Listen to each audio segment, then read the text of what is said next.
न च सन्निधान विशेषात् कुतश्चित् कारण बहुत्वादीनि एव आरभन्ते न पारिमांडल्यादीनि इति उच्यता। पूर्व पक्षी को समझा रहे, उनके तीनों सूत्र हो गया था ना, ये तीन दीर्घत्व रसवत्व व्याख्याते यदि कारणभुजानि सूत्राणि, यहां तक हुआ था विचार।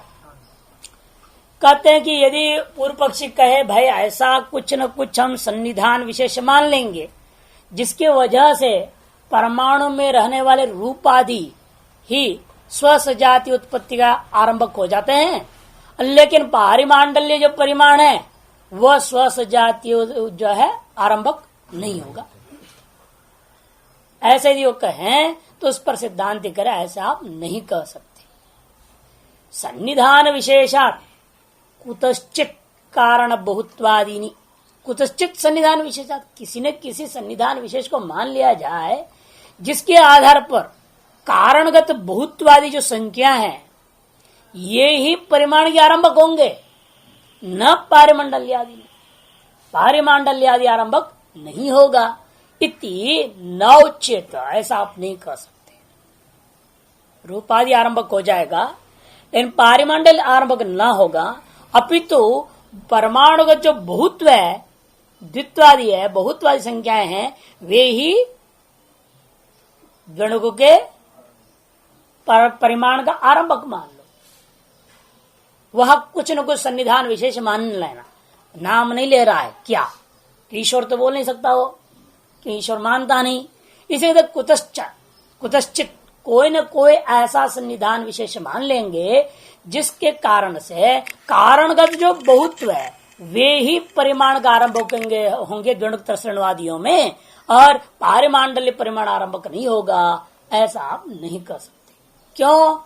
द्रव्यांतरे गुणांतरे व आरभ्यमाणे सर्वेशामेव कारण गुणानां स्वाश्रय समवाय अविशेषा, क्योंकि नियम है द्रव्यांतर का आरंभ करने में हो चाहे गुणांतर का आरंभ करने में हो,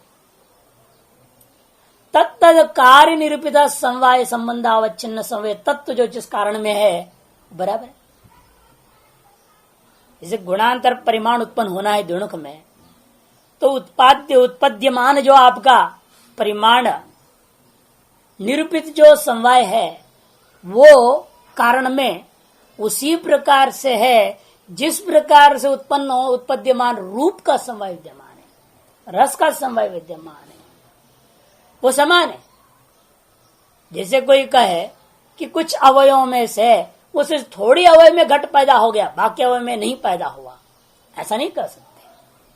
जिन कारण रूप अवयवों को आप मान रहे हो, कारण करके जितनी अवयवों को आपने कारण करके स्वीकार कर लिया है, उन समस्त अवयवों में वह घट रूपी अवयवी जो द्रव्यांतर उत्पन्न होने वाला है, उत्पद्यमान घट रूपी जो अवयवी है वह सभी अवयवों में समान रूपेण समय संबंध से रहेगा।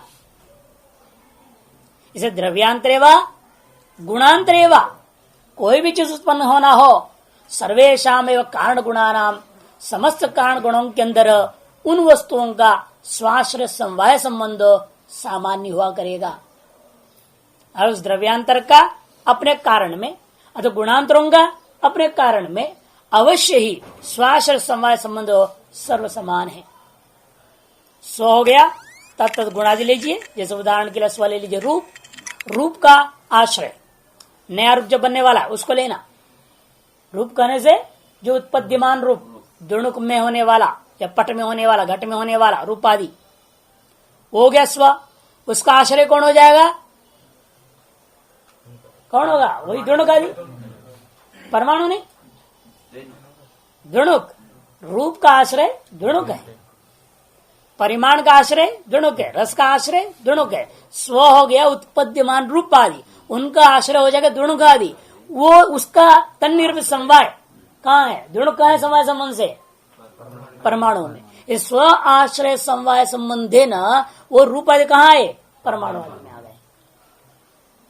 अतः स्व आश्रय समवाय संबंध नाम की जो कल्पना आप करते हो, वह स्व आश्रय समवायत्व नाम का जो चीज है यथा रूप का है परमाणु में, तथा परिमाण का भी परमाणु में समान रूप से विद्यमान। अतएव परमाणुनिष्ठ रूप स्व आश्रय समवाय संबंध विद्यमान अन्य जो रूप का उत्पन्न कर सकता है, तो परमाणु में विद्यमान जो परिमाण भी क्या करेगा, स्वाश्रय संबंध से विद्यमान जो है द्विणुक परिमाण को भी उत्पन्न करना चाहिए, क्योंकि उस समवाय में कोई अंतर नहीं। स्वाश्रय समवाय रूप निरूपिता स्वाश्रय समवाय, परिमाण निरूपिता जो स्वाश्रय समवाय, दोनों में फर्क है क्या? जब कोई फर्क नहीं है, यह समवाय तो पैदा कर रहा है और वो नहीं करेगा, इसमें क्या प्रमाण है? हमारे क्या व्यवस्था दोगे आप? कोई व्यवस्था नहीं है। इसलिए कहते हैं समान होने के नाते यथा रूप आदि उत्पन्न कर सकते हैं तो परिमाण भी उत्पन्न करनी चाहिए। संख्या उत्पन्न कर सकता है तो परिमाण क्यों नहीं उत्पन्न करेगा स्वयं? और संख्या तो अत्यंत विजातीय वस्तु है। संख्या एक स्वयं एक गुण है, परिमाण से भिन्न गुण है, भिन्न जातीय गुण है। और परमाणुगत संख्या रूपा जो भिन्न जातीय जो गुण है वह स्व अत्यंत विजातीय गुण रूपा परिमाण को पैदा कर देगा।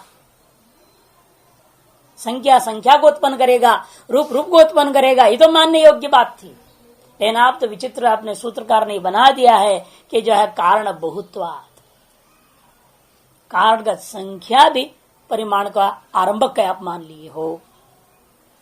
द्रव्यांतरे गुणांतरे व आरभ्यमाणे सर्वेशम कारण गुणान स्वास समय विशेषात तस्मात, इसलिए आपको मजबूर होकर कहना पड़ेगा अभी क्या, स्वभावादेव पारिमंडल आदि नाम अनारंभगत्वम तथा चेतनया दृष्टव्यम। तुरंत सिद्धांत पकड़ लेता है। फिर तो आपको मजबूर होकर कहना पड़ेगा स्वभाव है, पारिमांडल्य परिमाण का ऐसा स्वभाव है वह स्वजातीय परिमाणांतर को उत्पन्न नहीं करेगा।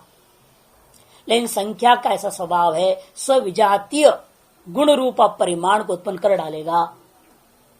यही परिमाणगत संख्या का स्वभाव है, परिमाणगत संख्या का स्वभाव है, अन्य संख्या का नहीं। ये मत समझिए तंतुगत संख्या का स्वभाव है पट का परिमाण पैदा कर देना, नहीं, वहां तो तंतु का परिमाण से ही हो रहा है। तो इसलिए सर्वत्र नहीं ना, संख्या परिमाण आरंभक है, ये भी सर्वत्र नहीं है। परमाणु में ऐसा स्वभाव है, कहीं कुछ स्वभाव अलग अलग माननी पड़ेगी वस्तु के। कार्याणु में यह होता है सब इनका सिद्धांत। इसलिए कहते कि देखो तस्मात् स्वभावादेव पारिमंडल आदि नाम अनारंभकत्वम चेत, अतः हम भी कहेंगे चेतनायापि स्वभावादेव अनारंभकत्वम। ब्रह्मगति जो चेतना है उसके ऐसे स्वभाव है वो कार्य का आरंभक नहीं होता, कार्य में जगत में चेतना का आरंभक नहीं होता। किंतु ब्रह्म में रहने वाला जो सत्ता है, अस्थि है, प्रीति है, भाति है, ज्ञान है, वो चीजों को आरंभ कर देता है। जैसे एक परमाणु रूप आदि ही आरंभक हुए, परिमाण आरंभक नहीं हुआ। फिर एक ही ब्रह्म विद्यमान अस्थि, भाति, प्रीति और चेतनता में से तीनों के तीनों आरंभक हो जाएंगे, लेकिन चेतनता आरंभक नहीं होगा, ऐसे मानना चाहिए। ये तो उन्हीं के हिसाब से सब जवाब दे रहे हैं, उन्हीं के बातों को उनकी तर्क के द्वारा उनका सिद्धांत को काट रहे हैं और अपने ऊपर जो दोष आया वो दोष को दूर कर रहे हैं। जिस तुम्हारे मत में दोष नहीं है, पारिमांडल्य अनारंभक, रूप आदि आरंभक, एक अधिष्ठान में विद्यमान, एक समय निरूपित होने के बावजूद भी ऐसी व्यवस्था तुम दे सकते हो, तो हम भी कहेंगे एक ब्रह्म में रूप अधिष्ठान में दिखाई देने वाले जो परिकल्पित तो चाहे वास्तविक को एक अलग बात है, लेकिन धर्म जो माना गया अस्थि, भाति, प्रीति और चेतनता जिस पर विचार चल रहा है, उन धर्मों में से तीन धर्म कार्य में आरंभ हो जाएंगे और एक नहीं होगा। ये सादृश्यता के द्वारा व्यवस्था उसको समाधान कर रहे हैं। अतः विजातीय उत्पत्ति में कोई दोष नहीं है। मुख्य यहाँ शास्त्रार्थ ही चल रहा है, विजातीय उत्पत्ति नहीं मानना चाहिए। पूर्व पक्ष कहना था विषय वैशेषिक का, और सिद्धांत उसका करे नहीं, तुम भी विजातीय उत्पत्ति मानते हो, इसलिए हमारे यहाँ भी मानने में कोई दोष नहीं है। और एक बात उठा रहे थे, संयोगाच्च द्रव्यादीनाम लक्षणानाम उत्पत्ति दर्शनात् समान जाति उत्पत्ति व्यभिचार। समान जाति ही उत्पन्न होना चाहिए, कोई जरूरी नहीं। आप जो कारण कोटि में संयोग को भी मानते हो, आप कारण कोटि में संयोग को भी मानते हैं,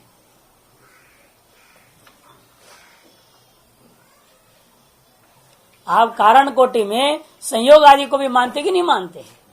आप स्वयं कहते हैं असमवाय कारण सदा संयोग ही होता है। संयोग आदि जो गुण होते हैं वे ही असमवाय कारण होते हैं। इसका पारा द्वैत संयोग हुआ तो घट पैदा होता है। परमाणु द्वय संयोग हुआ तो द्वणुक पैदा हुआ। मैंने संयोग को भी आपने आरंभक माना। केवल समवायी कारण से कोई कार्य पैदा नहीं होता जब तक उस उपादान कारण में संयोग आदि रूपा, और हमेशा उनका नियम विचित्रता यह है, असमवायी कारण सदा गुण ही होता है, क्रिया ही होती है, गुण और कर्म दो ही होते हैं, और समय कारण सदा द्रव्य ही माना गया। कुछ स्थल में मान लेते हैं द्रव्यों को भी असमय कारण, लेकिन बहुत ही कम है। वो भी शास्त्रार्थ में व्यवस्था देते वो कई बार आ जाता है, बहुत ही न्याय दर्शन में, वो भी वैशेषिक में नहीं, न्याय में आता है। वैशेषिक तो सीधी सी बात, असमय कारण केवल गुण और कर्म होगा। अब बताओ, उसको भी कारण कोटि में माना और संयोग को आरंभक माना कि नहीं? द्रव्य का भी आरंभक है, गुण का भी आरंभक है, जो भी हो रहा है सबका आरंभक बन गया। वो तो संयोग द्रव्यादि नाम विलक्षणा नाम उत्पत्ति दर्शनात्, द्रव्यादि जो विलक्षण है, विजातीय है, उसको आप संयोग रूपी गुण से उत्पत्ति माना है। इसलिए समान जाति उत्पत्ति का जो आपका सिद्धांत है, वह सिद्धांत विचारी सिद्धांत हो गया, वह सिद्धांत नहीं मानी जा सकती है। द्रव्य प्रकृति है, पूर्व पक्षी कहता है महाराज द्रव्यों की विचार चल रही थी, कहां आपने जो है उल्टा पुल्टा कर दिया सब बात। द्रव्य प्रकृति है गुणोदाहरण अयुक्तम इति चेत, गुण से द्रव्य की उत्पत्ति की बात आप कह रहे हो, उल्टा आपने बताया। हम तो द्रव्य से गुणोत्पत्ति की बात चल रहे ना, द्रव्यगत बहुत संख्या से लेकर गुणोत्पत्ति की बात कहा, और आप गुण से द्रव्योत्पत्ति विषम जातीय दृष्टांत विजातीय दिखा रहे हो, ये तो ठीक नहीं है। इति चेत न, कहते हम क्या कहे, तुम्हारे यहाँ भी ऐसे ही कर दिया, सूत्रकार नहीं कर दिया, गुण से द्रव्य में दृष्टांत दिया है, गुण को लेकर के द्रव्य में उन्होंने कथन किया है, ऐसा हम भी कर रहे। विजातीय से तात्पर्य ना, द्रव्य से गुण यथा, गुण से द्रव्य वैसे उत्पन्न हो जाए तो विजातीय तो उत्पत्ति है ना।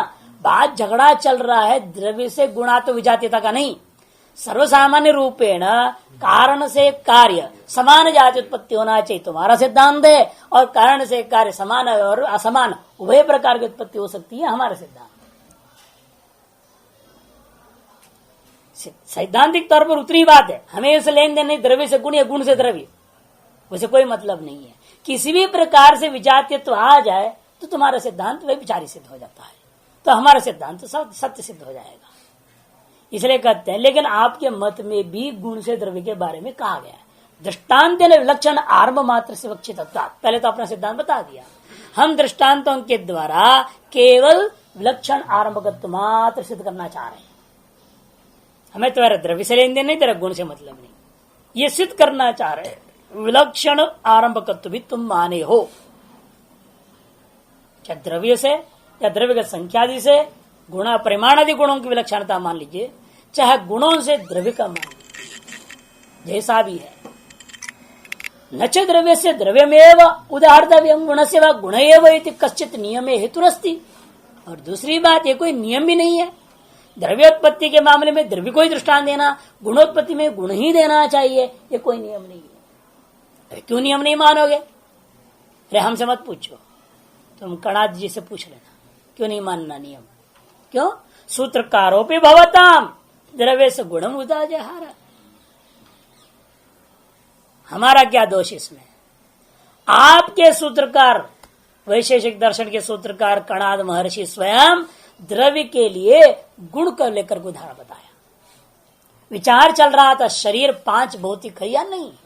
वैशेषिक दर्शन में एक प्रसंग आता है कि चौथे अध्याय द्वितीय आनिक द्वितीय पाद में, 6 अध्याय है ना, तो 6 अध्यायों में होता है, तो चौथे अध्याय का द्वितीय आनिक, वहां तो पाद नहीं होते, 2 ही आनिक होता है, प्रथम आनिक और द्वितीय आनिक, हर एक अध्याय 2 आनिकों में बटी हुई है, और प्रत्येक आनिकों में अनेक सूत्र होते हैं। तो चौथे अध्याय द्वितीय आनिक में शरीर के बारे में विचार हुआ, ये शरीर 5 भौतिक है या 4 भौतिक है, कैसे मानी जाए? मूर्त द्रव्यों से ही निष्पन्न है या अमूर्त द्रव्यों की भी अपेक्षा है? वेदांत 5 भौतिक मानता है, और वो कहते नहीं। उसके लिए उन्होंने दृष्टांत क्या उठाया, ये देख ले आप, यहाँ आकाश है, देख रहे हैं, नहीं ना। हाँ, आकाश किसको दिखाई नहीं दे रहा है, लेकिन आपके शरीर का आकाश के साथ संयोग हो रहा है कि नहीं हो रहा है, ये तो मानोगे। हम घूम रहे फिर रहे आकाश में, तो ये तो है आकाश का भले प्रत्यक्ष नहीं हो, वो अप्रत्यक्ष है, लेकिन आपके शरीर का प्रत्यक्ष हो रहा है। आप ये मान रहे हैं अपना प्रत्यक्ष होता शरीर का अप्रत्यक्ष आकाश के साथ संयोग। क्या वो संयोग आपने देखा? आकाश शरीर संयोग जो हो रहा है उसको कोई देख सकता है? नहीं देख सकता है। इसलिए उनका कहना है जैसा प्रत्यक्ष अप्रत्यक्ष का संयोग होने पर वह संयोग हमारा प्रत्यक्ष का विषय नहीं होता, यथा तथा पृथ्वी जल तेज प्रत्यक्ष है, वायु और आकाश अप्रत्यक्ष है।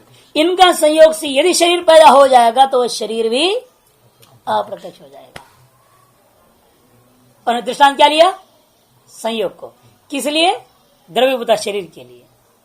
शरीर में अप्रत्यक्षता, यदि शरीर को पांच भौतिक मानोगे तो वह शरीर अप्रत्यक्ष होगा। इस बात को सिद्ध करने ने क्या किया? दृष्टांत लिया संयोग का, गुण का दृष्टांत लेकर, गुण की अप्रत्यक्षता को दृष्टांत लेकर के उन्हें द्रव्य में अप्रत्यक्षता को सिद्ध किया कि नहीं किया आपके सूत्रकार ने? से गुण को द्रव्य के लिए उदाहरण देने में क्या आपत्ति है आपको? इसे कहते प्रत्यक्ष प्रत्यक्षाणाम अप्रत्यक्षत्वात् संयोगस्य पंचात्मकं न विद्यते। जिसलिए प्रत्यक्ष और अप्रत्यक्ष अंग परस्पर संयोग का अप्रत्यक्ष माना गया संसार में, इसलिए शरीरम पंचात्मकम न विद्यते, शरीर पंचभूतात्मक नहीं हो सकता। अतएव तीन ही द्रव्यात्मक है, या कुछ लोग आनुमानिक प्रत्यक्ष मान लेते, अनुमान द्वारा स्पार्शन प्रत्यक्ष का विषय मान लेते वायु को, उनके हिसाब से चार भूतों वाला माने जाए। जिनके मत में, जिन तार्किकों में तो वायु भी प्रत्यक्ष हुआ करता है, उनके दृष्टिकोण में चार भूतों का बना हुआ शरीर है। और अन्यों के लिए तीन भूतों का शरीर के तो चांदोग्य उपनिषद प्रमाण है। तेज, जल और अग्नि को लेकर के त्रिरूपता मान करके सारा त्रिवृतकरण की सिद्धांत है, तो उसके आधार पर वो कहेगा भाई हमारा ज्यादा मजबूत है, तुम्हारा पांच भौतिक मजबूत नहीं है। लेकिन यहां पर क्या है? प्रत्यक्ष अप्रत्यक्ष का संयोग के प्रति विलक्षणता वेदांत मत में पंचभूतों से सीधे ही संयोग नहीं होता, एक पंचीकरण प्रक्रिया भी मानी गई है। उस पंचीकरण प्रक्रिया के द्वारा ये मिश्रित हो गए। अब जो पंचीकृत जो पंच महाभूत है वो सबके सब प्रत्यक्ष का विषय है।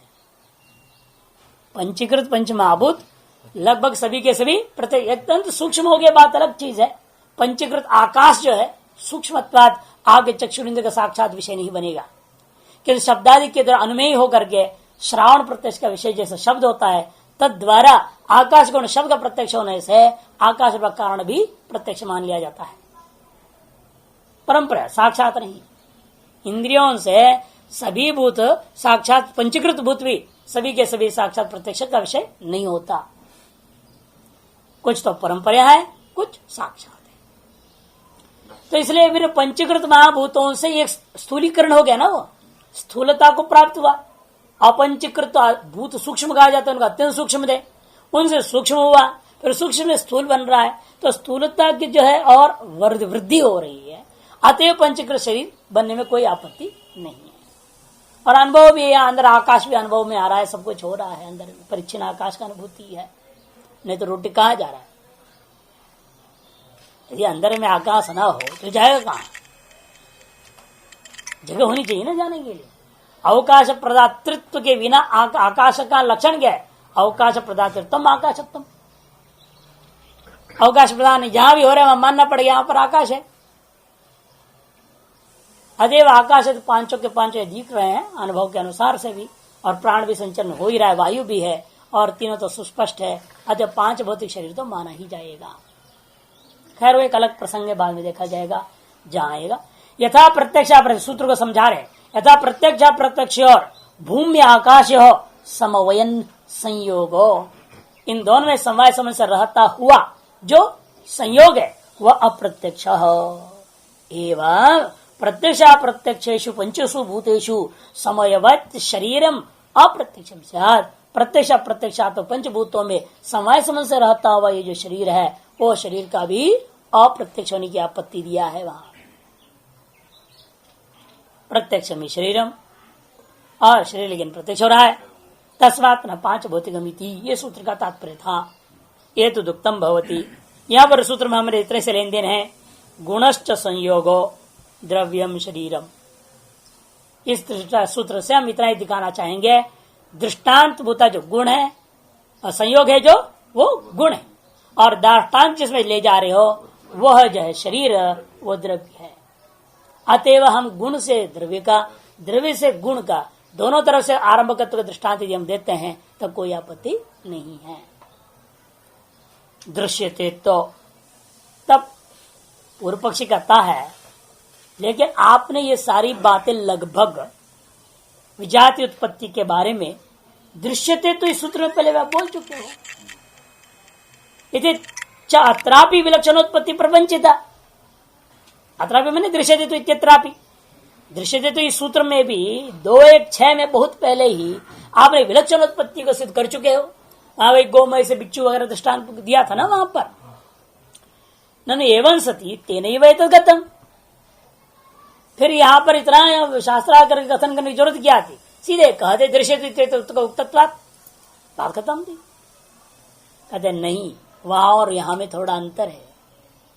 नैति ब्रूमा, उस सूत्र के द्वारा ये सारी बातें चरितार्थ नहीं हो रहे हैं।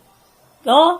वहां जो विचार आरंभ हुआ था वह सांख्य शास्त्र को लेकर, उनके दृष्टिकोण से उनकी युक्तियों को काटने के लिए वो सूत्र के द्वारा आधार पर हमने विलक्षण सिद्ध किया, विलक्षण उत्पत्ति को। और यहां पर अब वैशेषिक तर्कों को लेकर के कर रहे हैं।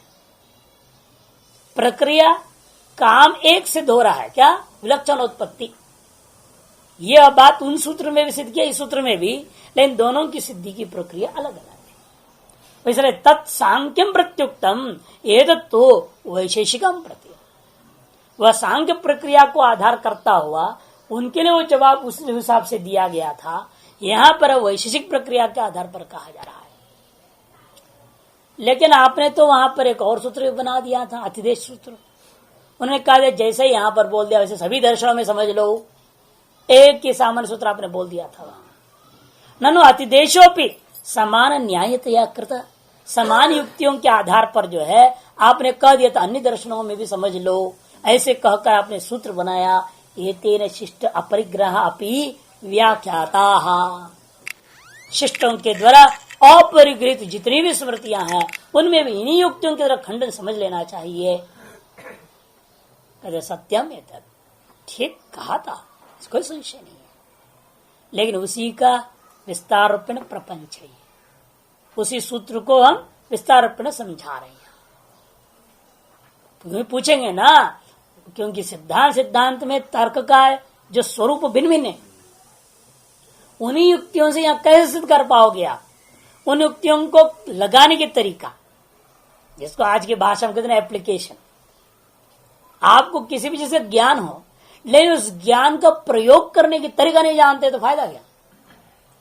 आप कंप्यूटर का सारी थियरी जानते हैं लेकिन एप्लीकेशन का ज्ञान नहीं है, देखते रह जाओगे, वो खिलौना सामने पड़ा है ना। किसी भी चीज, साइकिल की पूरी थियरी आपको पता है, उसका डिजाइन पता है, ड्राइंग पता है, सारा पता है, चलाना नहीं आता है, क्या फायदा है? आपको आश्चर्य होगा, जो हेलीकॉप्टर का डिजाइन करने वाले होते हैं, जो एरोप्लेन के डिजाइन करते हैं घर बैठे हुए ऑफिस में बैठ करके, उनमें से किसी को भी चलाना नहीं आता, और सब डिजाइन बना रहे बैठे बैठे। अन्य चीजों में तो कहा सकते कार डिजाइन करने, कार उसके पास भी होगा, चलाना जानता होगा। इसलिए हमने वो दृष्टांत दे रहे हैं जहां पर उसको पूरा विज्ञान है, पूरे एरोप्लेन का विज्ञान उन लोगों को है जो डिजाइन कर रहे हैं बैठ करके। उनको कहो आपने ही सब डिजाइन किया, आपको सब पता है कौन बटन क्या है क्या नहीं है, बैठो चलाओ, वो नहीं चला सकता। इसे दो अलग अलग बातें हैं, एक तो सैद्धांतिक तर्क का होना और उस तर्क को हमें कहां इस्तेमाल करना है, ये सबसे बड़ी चीज होती है। पढ़ाने वालों को ना यही विलक्षण प्रतिभा की अपेक्षा है। पढ़े हैं आप, खोपड़ी में सुने जा रहे, कई बात पढ़ा है अंदर में, लेकिन समय में स्फुरण ना हो, क्या पढ़ा होगा? और स्फुरण हो गया गलत समय पर तो क्या फायदा? A right thing brought out in a wrong time. सही चीज है, लेकिन गलत समय पे आ जाए तो सारा काम चौपट हो जाए, खुद ही फंस जाएगा पढ़ा शास्त्रार्थ में। तो इसीलिए जो दृष्टांत देना है या जो युक्तियों का प्रयोग करना है, उसका ज्ञान होने से केवल लाभ नहीं हुआ ना, उनका प्रयोग सही समय पर सही तरीके से करना आना चाहिए। अतएव यद्यपि अतिदेश कर दिया हमने पूर्व सामान्य रूपेण, लेकिन उस अतिदेश जो सर्वसामान्य रूपेण कथित अतिदेश है, उन युक्तियों को किस प्रकार से वैशेषिक खंडन के लिए प्रयोग करना चाहिए उसको यहां समझाया। तस्यैव तु अयम् वैशेषिक प्रक्रियारंभे तत्प्रक्रियानुगतेन निदर्शनेन प्रपंचकृतः। हम यही विस्तार के समझाने का प्रयास कर रहे हैं कि भाई तस्यैव तु अयम् प्रपंच, उसी का यहाँ हमने प्रपंच किया, हमने विस्तार करके कथन किया। पची विस्तारित से सर्वर प्रपंच बनता है। प्रपंच का मतलब और कुछ नहीं, विस्तार। एक हम बहुश्याम प्रजा हो गया ना, विस्तार जो प्राप्त हो इसी का नाम प्रपंच है। तो उसी युक्तियों को हमने उसी सूत्र जो अतिदेश के योग्य युक्तियां हैं उन्हीं को मैंने यहां विस्तार किया। क्यों विस्तार किया? कहते हैं वैशेषिक प्रक्रिया के आरंभ में, वैशेषिक की प्रक्रिया का खंडन का आरंभ में, ऐसे समझना। उन्हीं की प्रक्रिया को लेकर के तत्प्रक्रिया मैंने उसी की जो वैशेषिक प्रक्रिया का अनुगत होकर के उन्हीं के दृष्टांत को भी लेकर के हम उनके बात को काटने के लिए उन युक्तियों का इस्तेमाल किस प्रकार किया जा सकता है वो हमने यहां दर्शाया विस्तार में। ठीक, इस प्रकार से विलक्षण उत्पत्ति तो सिद्ध कर दिया, अपना सिद्धांत पहले मजबूत कर लिए सिद्धांती ने, वेदांती ने। उनके द्वारा जो आक्षेप थे उनको दूर कर लिया और अब उनके मत को ही ध्वस्त कर देना है, परमाणुवाद को ही मिटा देना है। और यहां वैशेषिक परमाणुवाद को ईश्वर नहीं है इनको जोड़ने वाला ये मान कर उस क्या गाएगा, फिर इसके आधार पर मुख्य रूप में कह देंगे, फिर थोड़ा फर्क रहेगा, ईश्वर को लाएगा नहीं आएगा उसका फिर बाद में खंडन कर देंगे। उभयताप इन कर्मातस्तभाव परमाणु जगत अकारणत्वाधिकरणम, अगला अधिकरण आता और बोलता है प्रत्युदाहरण संगति से। इसे बीच वाले एक अधिकरण को छोड़ देना, ये प्रत्युदाहरण है। उससे पहले वाला कौन?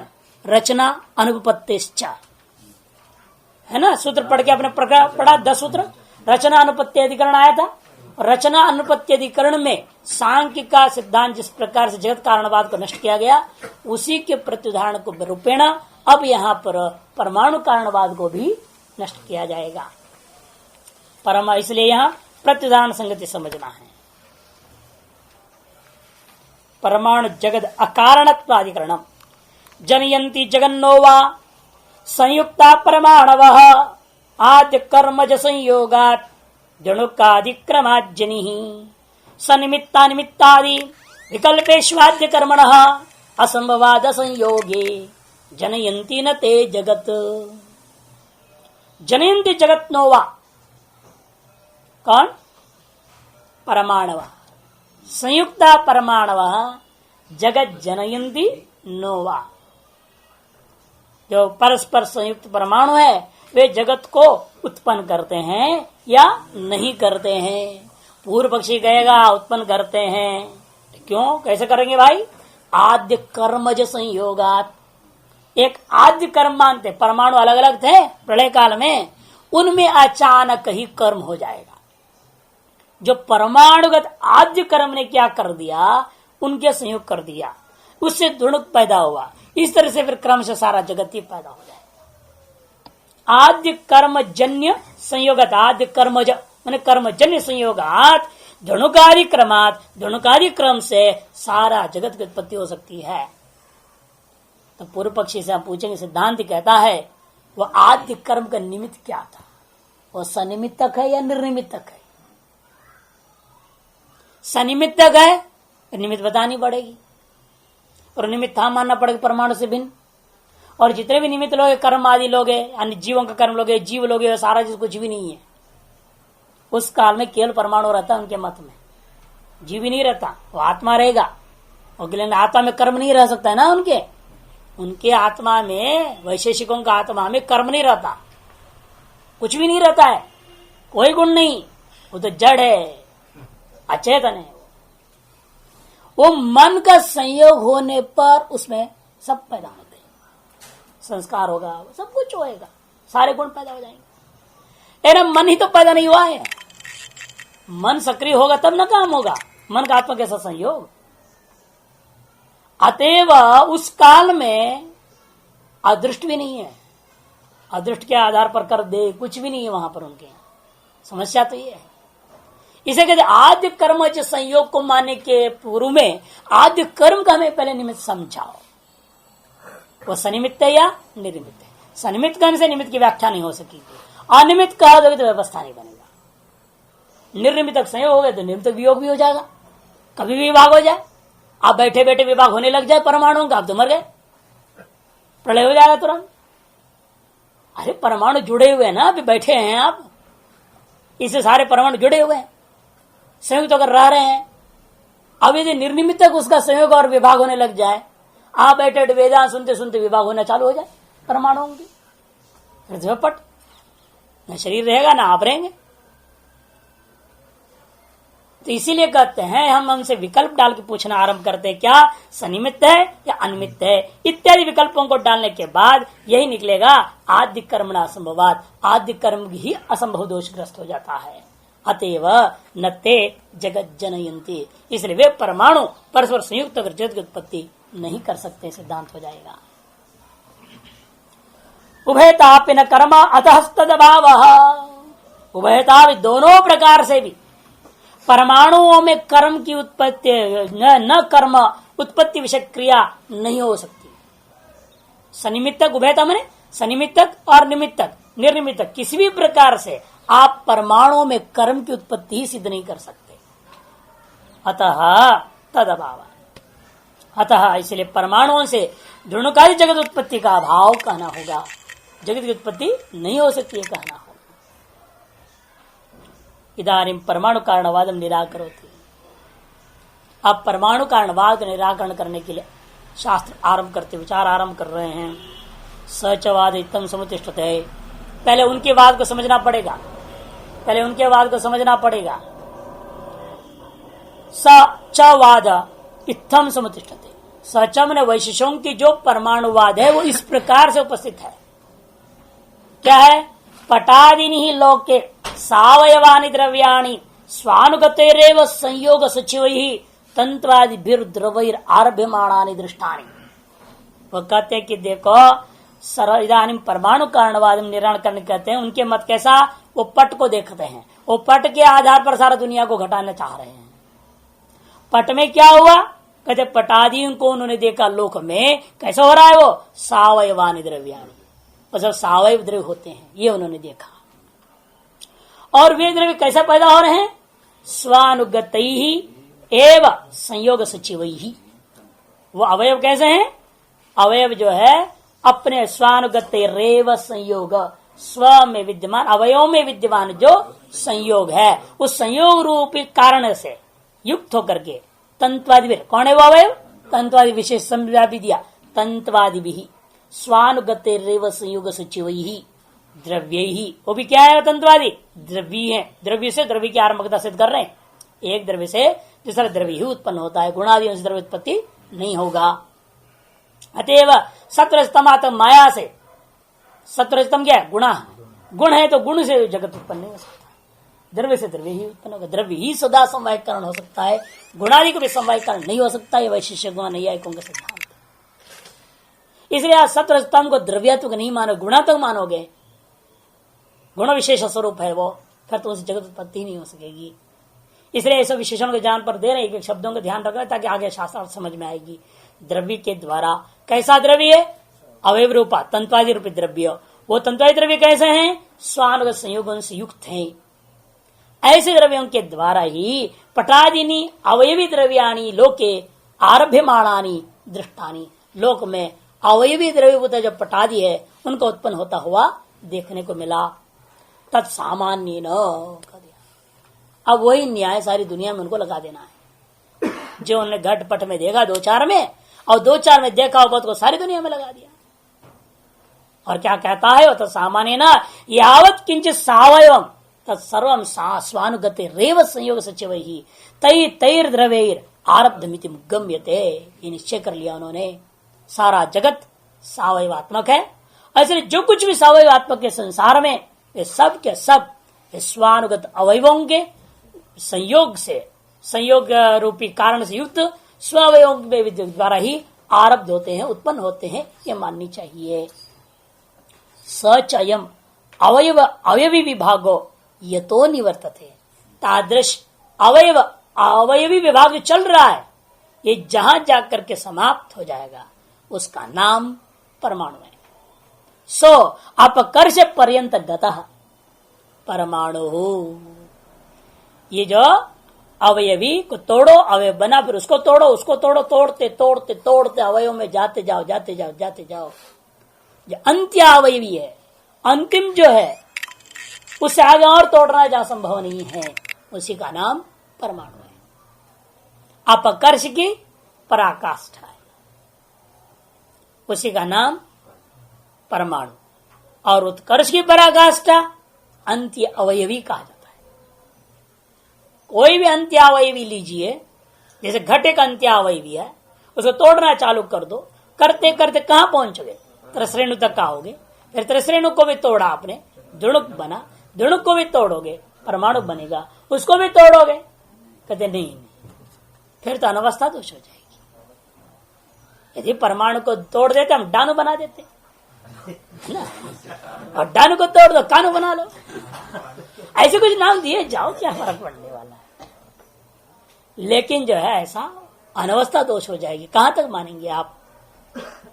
इसलिए उनका कहना है महत परिमाण उत्पत्ति के लिए जितनी सीढ़ी हमें आवश्यक है उतनी हम जाएंगे।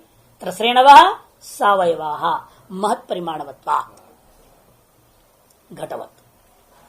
फिर द्विणुकाः सावयवाः महत आरंभकत्वात्, महत का आरंभक होने से।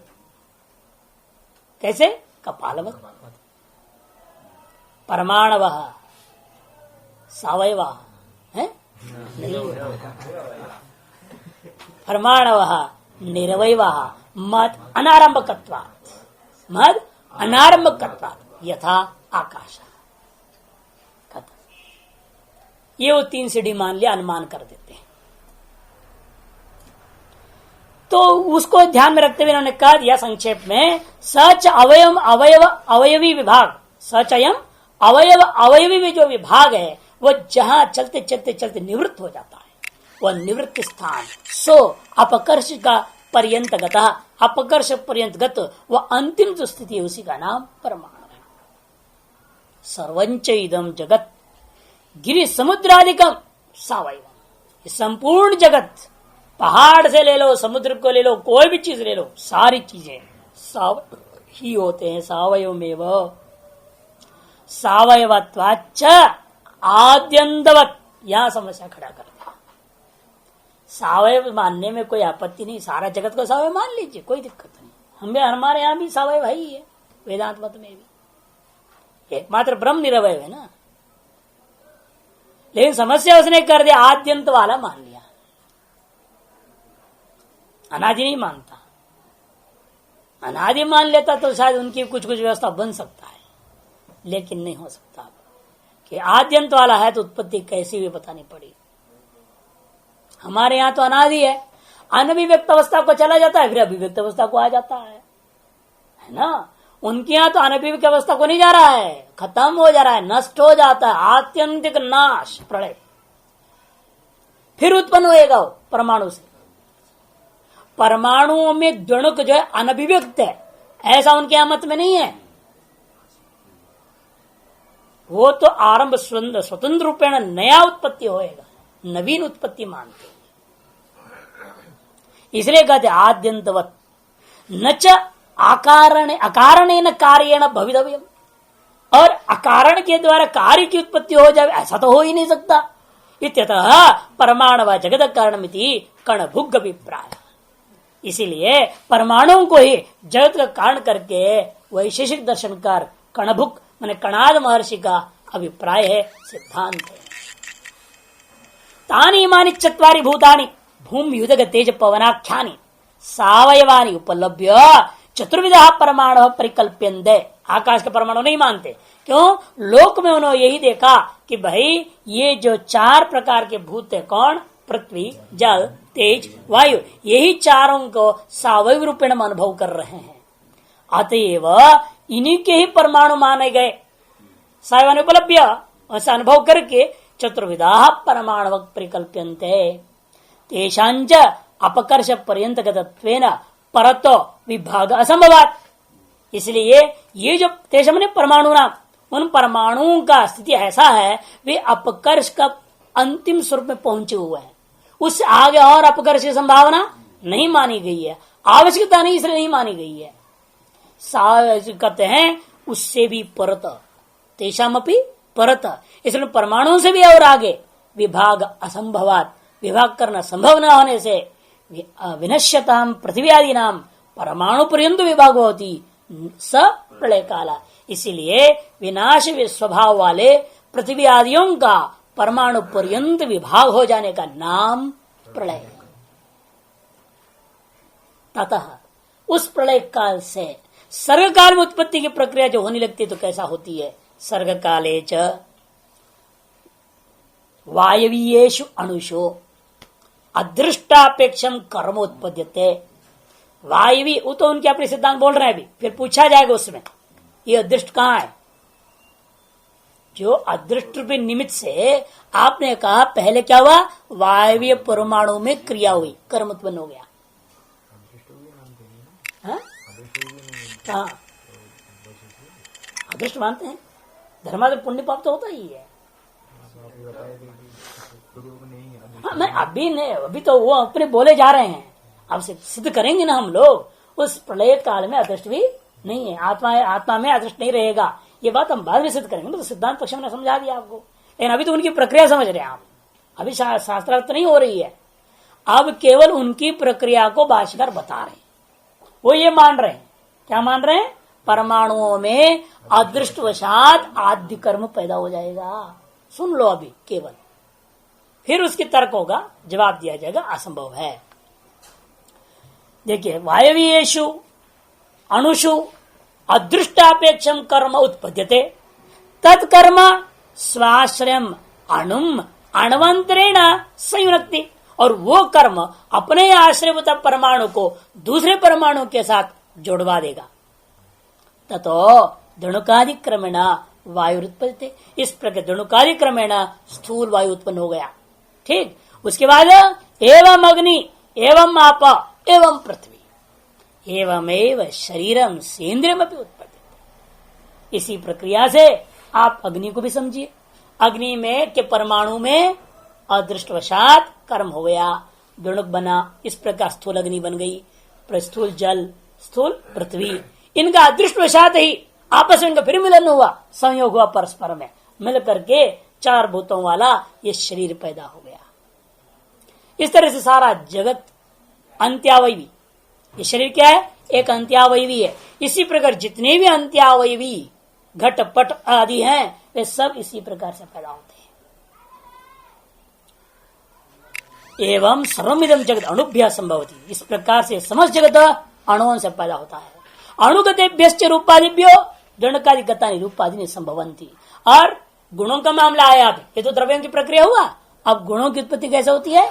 कहते हैं देखो, ये समस्त जगत रूपा जो है अणुभ्य जगत रूपा द्रव्य को अणुओं से उत्पत्ति बता दिया। और अब गुणों की उत्पत्ति के बारे में कथन है, अणुगतेभ्यश्च रूपादिभ्यो, अणु परमाणुगत जो रूपादि हैं उनसे दणुकादि गतानि रूपादि संभवंती, दणुकादि में होने वाले रूपादि उत्पन्न हुआ करते हैं। तंतुपट न्यायेन इति कारणादाह मन्यन्ते, वही तंतुपट न्याय से ही, जैसा तंतुओं के ही संयोग से आप पट रूप कार्य उत्पन्न हुआ, तंतुओं में रहने वाले गुण से ही पट में भी गुण पैदा होता है। क्योंकि ये देखा गया जैसा रंग का तंतु है वैसे ही रंग का पट पैदा हो जाता है। इसीलिए अनुमान हमने कर लिया, तंतु सफेद था और उसको बीनने के बाद बना हुआ कपड़ा भी लाल रूप में चमक नहीं रहा है, सफेद रूप में नहीं दिखाई दे रहा है, इसका मतलब हुआ जिस प्रकार का गुण वाला धागा था उसी प्रकार वाला गुण वाला कपड़े को पैदा करने से सामान्य नियम बन गया। कारणगत गुणाः कार्य गुणान आरभन्ते, कारणगत गुण ही कार्य गुणों को उत्पन्न करते हैं। तत्र इदम इति कारणादा मन्यन्ते तत्र इदम अभिधीयते विभागावस्थानां तवदणूनां संयोग कर्मापेक्षा विगंतव्या। यहां पर हम ये बात कहना चाहेंगे। अब यहां से सिद्धांति बोलना शुरू कर रहा है। इस उनकी प्रक्रिया हो गई, जगत उत्पत्ति की प्रक्रिया वैशेषिक मतानुसार बता दिया। अब अत्र इदम अभिधीयते, यहां पर इस विषय में हम इन बातों को कहना चाहेंगे। ऐसे सिद्धांत बोलना शुरू कर रहा है। कहता है विभाग अवस्थानां तावद अणुनां, हम चलते हैं उस प्रलय काल में जो विभाग रूपी गुण से विशिष्ट परमाणु है, विभाग अवस्था को प्राप्त हुए परमाणु, उन परमाणुओं के अंदर उन परमाणुओं का संयोग करने के लिए आपने क्या माना? कर्मापेक्षा विगंतव्य, कर्म की अपेक्षा स्वीकार करना ही होगा और आप स्वीकार कर रहे हैं, अच्छी बात है। लेकिन कर्मवताम तंत्वादी नाम संयोग दर्शनात्, क्यों, किस आधार पर? इसलिए कर्म वाले तंतुओं में ही पर संयोग हुआ। यदि आप आतान वितान मशीन में जो है ले करके हाथ से बिनने भी हो तो हाथ से ही करना पड़ेगा ना। आपने हाथों से क्या किया? तंतु में कर्म पैदा किया और वो कर्म के माध्यम से तंतुओं से पट बना। या मशीन से करो जैसे भी करो, लेकिन जब तक उन तंतुओं में कोई क्रिया उत्पन्न न किया जाए तो उन तंतुओं का परस्पर संयोग नहीं होगा और पट उत्पन्न नहीं हो सकेगा। एकादश विलक्षण संयोग उत्पादक अपने यथा तंतुओं में कर्म को देख रहे हो, उसी प्रकार से द्रव्योत्पादनानुकूल संयोग रूपी एक विलक्षण संयोग। नहीं तो तंतु तो इतना है, घनीभूत है ना, सारा ब्रह्मांड तंतुओं से भरा पड़ा है, तो तंतुओं का संयोग तो सदा है, कम नहीं है तंतुओं का संयोग। लेकिन यादृशी संयोग दृढ़ोत्पत्ति के अनुकूल है, तादृशी संयोग प्रलय काल में नहीं है। भले सब हैं, आसपास में हैं, सब एक दूसरे से छू रहे हैं, सब कुछ लगे हुए हैं, अनंत परमाणु है, अभी भी पड़े हुए हैं, लेकिन कार्य का उत्पन्न कर रहे हैं। अतएव संयोग का रहने पर भी, जैसा धागे का ढेर डाल दो, खूब धागा डाल दिया आपने, संयोग तो हो रहा है, आपस में नहीं हो रहा है क्या? लेकिन उसे पट उत्पन्न हो गया उस संयोग से नहीं। इसलिए आपको हमेशा बोलना पड़ता है कार्योत्पत्ति अनुकूल संयोग। संयोग पहले भी विद्यमान है, वो सर्वसामान्य संयोग है, वो कार्योत्पत्ति के अनुकूल नहीं हुआ करता है। इसे यथा तंतुओं में कार्योत्पत्ति अनुकूल संयोग के हेतु आपने कर्म को माना, तो उसी प्रकार से परमाणुओं में भी दृढ़ोत्पत्ति अनुकूल संयोग उत्पन्न करने के लिए कर्म आपने माना, यह बिल्कुल उचित ही है। कर्मणश्च कार्यत्वात्, लेकिन कर्म भी कार्य ना। तंतुओं में कर्म कौन पैदा कर रहे हैं? आप पैदा कर रहे हैं ना। आप मशीन चला रहे हैं, आप हाथ चला रहे हैं, कुछ कर रहे हैं, आप ही के द्वारा हुआ। आप में कर्म कहां से आया? क्योंकि आपके आत्मा में, इस शरीर में, इन हाथों में क्रिया होने के अनुकूल प्रयत्न हुआ। घूम फिर करके आपको आत्मा को मानना पड़ेगा और आत्मा में गुण को मानना पड़ेगा, और आत्मा में गुण को मानने के लिए मन भी मानना पड़ेगा। आत्मा मन संयोग हुए बिना आत्मा में प्रयत्न नहीं होगा, और जब आत्मा मन संयोग से आत्मा में प्रयत्न होता है, उस प्रयत्न से प्रेरित होकर के शरीर में क्रिया होती है। अब इसलिए वहां पहुंच रहा है, इसलिए ले जा रहे उस तरफ। कहते कर्मवतान तंत्र इत्यादि कर्मणश्च कार्यत्व निमित्तम किमपि गंतव्यम। कर्म भी कोई न कार्य है ना, इसलिए उसका भी निमित्त बताइए। दृढ़ कार्य का निमित्त तंतुओं का संयोग, लेकिन तंतुओं का संयोग भी एक कार्य होने के नाते उसका निमित्त आपने कर्म माना, लेकिन कर्म भी एक कार्य होने के नाते उसका कुछ निमित्त बताना पड़ेगा। तो विचार करेंगे उसका निमित्त क्या हो सकता है।